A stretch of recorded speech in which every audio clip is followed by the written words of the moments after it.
अखिलेश यादव जी के संबंध में पहले से भी चर्चा है कि महिलाओं का ना वो सम्मान करते हैं और ना उनके अधिकार के प्रति वो लड़ते हैं। ये महिला विरोधी लोग हैं। ये नहीं चाहते कि महिलाओं को बराबर का अधिकार मिले। अब जाएंगे जब चुनाव में वोट मांगने जनता के बीच में, तो जनता जब महिलाएं लेके झाड़ू बेलना खड़ी होंगी, दौड़ाएंगी, तो इनको रास्ता भी नहीं मिलेगा। विपक्ष के लोग, खासतौर से कांग्रेस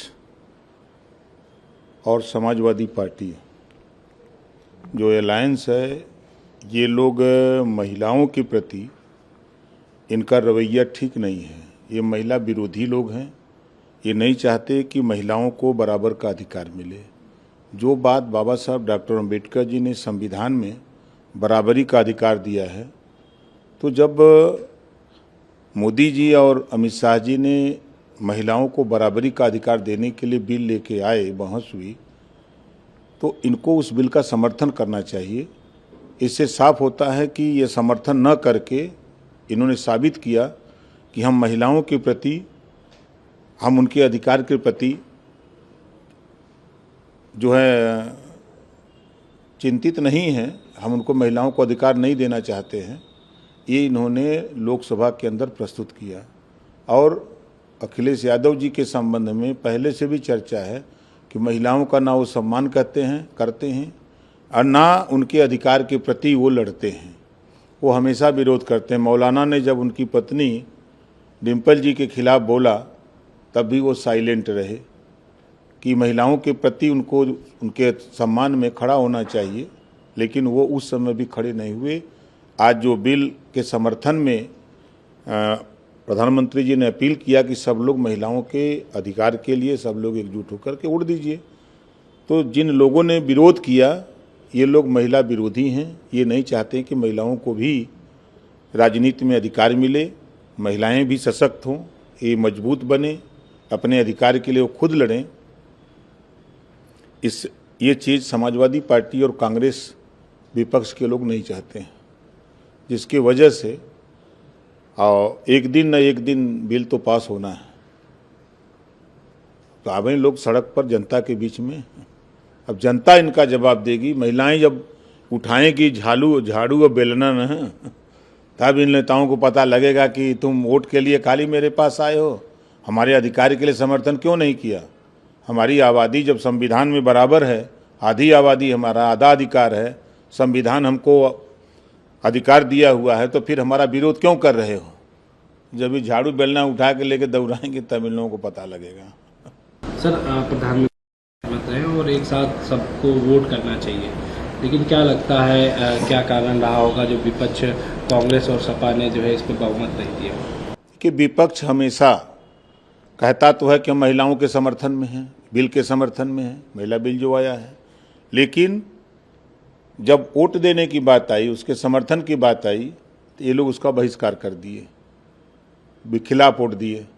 ये साफ जाहिर है कि ये महिला विरोधी लोग हैं, महिलाओं के अधिकार के प्रति चिंतित नहीं हैं। ये नहीं चाहते कि जो संविधान में बाबा साहब डॉक्टर अम्बेडकर जी ने आधी आबादी को बराबरी का अधिकार दिया है, उनको भी बराबर का अधिकार मिले। ये समाजवादी पार्टी, कांग्रेस के लोग नहीं चाहते। इनका जवाब अब जाएंगे जब चुनाव में वोट मांगने जनता के बीच में, तो जनता जब महिलाएं लेके झाड़ू बेलना खड़ी होंगी, दौड़ाएंगी, तो इनको रास्ता भी नहीं मिलेगा, छोड़ के भागेंगे गाड़ी। सर, कांग्रेस नेता राहुल गांधी इसे ऐतिहासिक जीत बता रहे हैं, कह रहे हैं कि कोशिश की। प्रियंका गांधी वाड्रा कह रही हैं कि ये महिला आरक्षण नहीं बल्कि लोकतंत्र का एक खतरा था। देखिए, अब राहुल जी को क्या कहें और वाड्रा जी को हम क्या कहें। ये लोग संविधान तो लेके घुमा के दिखाते हैं, लेकिन संविधान पढ़ते हैं कि नहीं पढ़ते हैं, हमको अंदाजा कोई रूलदार कापी लेकर के ऊपर जिल्द लगा करके दिखाते हैं। अगर उसमें वास्तव में संविधान होता, उसको पढ़ते अगर ये लोग, तो आधी आबादी बराबरी का अधिकार बाबा साहब डॉक्टर अम्बेडकर जी ने संविधान में दिया है। तो संविधान के दायरे में शपथ लेते हैं, लेकिन उस शपथ का उल्लंघन करते हैं। संविधान के दायरे में महिलाओं को आधी आबादी है, तो आधा उनका 50% अधिकार है। मोदी जी अधिकार देना चाहते हैं, अमित शाह जी अधिकार देना चाहते हैं, लेकिन विपक्ष के लोग महिलाओं को उनके सम्मान के लिए, उनके अधिकार के लिए ये लोग भाग रहे हैं कि हम उनको अधिकार नहीं लेने देंगे। तो महिलाएं अब जागृत हैं अब चुनाव में इनको जवाब देंगे। सर, केंद्र गृह मंत्री अमित शाह ने चेतावनी दी है कि विपक्ष को इसका राजनीतिक नुकसान उठाना पड़ेगा। निश्चित है, जो माननीय अमित शाह जी ने जो बात कही है, तो विपक्ष जब जाएगा चुनाव में तो महिलाएं सवाल करेंगी, खाली वोट लेने के लिए आप हमारा आए हो। हमारे अधिकार की बात जब आई, लोकसभा में सीटें सुरक्षित होने की बात आई, जब परसीमन करके हमको सीट देने की बात आई, तो आप लोगों ने क्यों विरोध किया? ये जवाब उनको वहाँ देना पड़ेगा जनता के बीच में, और जवाब ये दे नहीं पाएंगे। ये इनका बहुत बड़ा नुकसान होने जा रहा है पूरे देश में। सर, जा रही है, कल समाजवादी पार्टी कार्यालय के बाहर महिलाओं ने सपा के खिलाफ प्रदर्शन किया और अपर्णा यादव जी ने भी जो है विधानसभा के सामने प्रदर्शन किया कि जो बहुमत नहीं मिल पाई विपक्षों का, तो उसको लेकर अब सपा कह रही है कि अपर्णा यादव ने जिस पार्टी का झंडा जलाया है उसी पार्टी से उनकी पहचान है। अब ऐसा करके इन्होंने अपना पारिवारिक रिश्ता ख़त्म कर दिया है। देखिए, समाजवादी पार्टी अगर ये बात कह रही है, समाजवादी पार्टी अति पिछड़ों के विरोधी है। हाई कोर्ट ने 3 सितंबर 2013 को कहा कि 27% आरक्षण जो पिछड़ों को मिल रहा है, 12 जातियां इसका लाभ उठा रही हैं, इसको बांट करके सबको दिया जाए। तो पिछड़ों के भी विरोधी निकले। 2013 में मुख्यमंत्री थे अखिलेश जी, नहीं कर पाए, नहीं किए। अब महिलाओं के अधिकार की बात आई तो उसको भी नहीं कर पाए। और ये अपर्णा यादव को क्या उंगली उठा रहे हैं? यही समाजवादी पार्टी ने जिसको लतियाया, लतियाने वाले और लात खाने वाले सब इकट्ठा हैं, भूल गए? समाजवादी पार्टी 2 जून 1995 में जिनको मारा, जिनको लतियाया, जिनको पीटा, मारने वाले और मार खाने वाले दोनों एक जगह हैं। अब इसको अखिलेश जी नहीं देख रहे हैं कि हमारे साथ कौन कौन लोग हैं?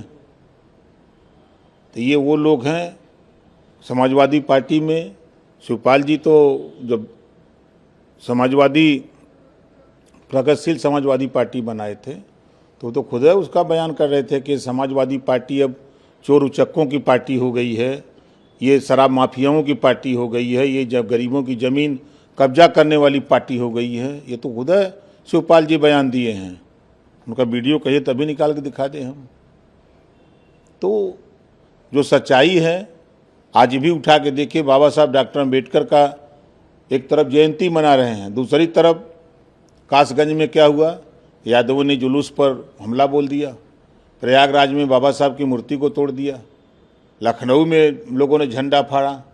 तो तमाम जगह ये समाजवादी पार्टी के लोग एक तरफ तो मुख में राम बगल में छुरी कि वो कहावत कर रहे हैं कि एक तरफ बाबा साहब डॉक्टर अम्बेडकर की जयंती मना रहे हैं और दूसरी तरफ क्या कर रहे हैं, उनकी मूर्ति तोड़ रहे हैं। उनके जुलूस, अगर बाबा साहब डॉक्टर अम्बेडकर जी का जुलूस निकल रहा है तो उस पर धावा बोल दे रहे हैं, मारपीट कर रहे हैं, जुलूस में बाधा उत्पन्न कर रहे हैं।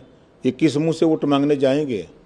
अब तो महिलाएं खड़ी रहेंगी इनको लेके डंडा, और उधर जो है अब दलितों की बात करते हैं। आपने देखा ना कि पीडीए चला रहे हैं। अब तो ये से अल्पसंख्यक भी खत्म हो गए, अब तो आधी आबादी आ गई। देख रहे हैं ना, इनका ये कब क्या बोल दें, इनका कोई भरोसा नहीं भैया। 2 जगह की नागरिकता है, उसको लेकर इलाहाबाद लखनऊ हाईकोर्ट की लखनऊ बेंच ने आदेश दिया है FIR दर्ज करने के लिए और जांच करने के लिए। कैसे देखें? ये कोर्ट का फैसला है तो निश्चित है कि साक्ष्य उनके सामने गया होगा तो उन्होंने फैसला दिया है। और किसी भी व्यक्ति को नागरिकता दो जगह रखने का अधिकार नहीं है। तो आदेश हुआ है तो FIR होगा, जांच होगी। जो महिला आरक्षण बिल को सहमति नहीं मिल पाई, बहुमत नहीं मिल पाई, तो आपकी पार्टी अब क्या करेगी? कि पूरे प्रदेश में महिलाओं को जागृत करेंगे, महिलाओं को बताएंगे, ये समाजवादी पार्टी और कांग्रेस को बेनकाब करेंगे कि ये लोग आपके अधिकार के प्रति जो है चिंतित नहीं हैं, बल्कि आपके अधिकारों के विरोधी लोग हैं। लोकसभा के अंदर यही लोग हैं जो समाजवादी पार्टी कांग्रेस के लोग। बाबा साहब डॉक्टर अम्बेडकर जी ने संविधान में आधी आबादी बराबरी का अधिकार दिया है, तो ये लोग आपके अधिकारों के विरोधी हैं। इनसे सवाल जवाब करो कि जब वोट मांगने आवे तो हम तो चल रहे महिला सम्मेलन करने, 9 तारीख को महिला सम्मेलन करेंगे आपके अंबेडकर नगर, 10 को करेंगे खलीलाबाद, 17 को करेंगे आजमगढ़ और अभी इसी 3 तारीख को फिर करने जा रहे हैं जौनपुर और के बॉर्डर पर।